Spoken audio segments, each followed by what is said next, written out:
Good morning, it's 5:20 at nagbabalik po ang Panahon TV. Alright, atin po nga alamin ang 3-day weather forecast na inilabas ng Pag-asa. Unahin po natin ang weather sa Baguio. Magiging maaliwalas nga po yan bukas, magtutuloy-tuloy po yan until Friday. At dito po sa atin sa Metro Manila, same din po, no? Magiging maaliwalas ang ating weather bukas, kaya nga lamang pagandaan po natin ang Thursday at Friday dahil magiging maulan. So magdala po tayo ng payong kapag tayo papasok sa eskwela at sa opisina. Alright, atin pong silipin ang 24-hour public weather forecast ng Pag-asa.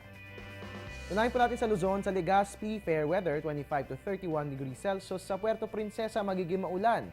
Magdala po tayo ng mga panangga sa ulan. Meron tayong temperatura na 24 to 31 degrees Celsius.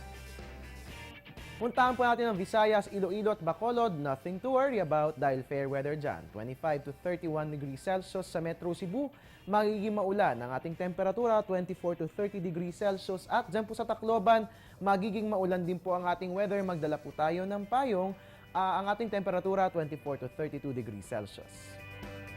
And bilang panghuli sa Metro Davao, dyan po yan sa rehiyon ng Mindanao. Makararanas po tayo ng maulang panahon. Ang ating temperature, 24 to 33 degrees Celsius. Zamboanga, fair weather, 25 to 31 degrees Celsius. At bilang panghuli sa Cagayan de Oro, makararanas po tayo ng maulap at maulang panahon. Ang ating temperatura, 23 to 31 degrees Celsius. At mga kababayan, magbabalik pa po ang Panahon TV.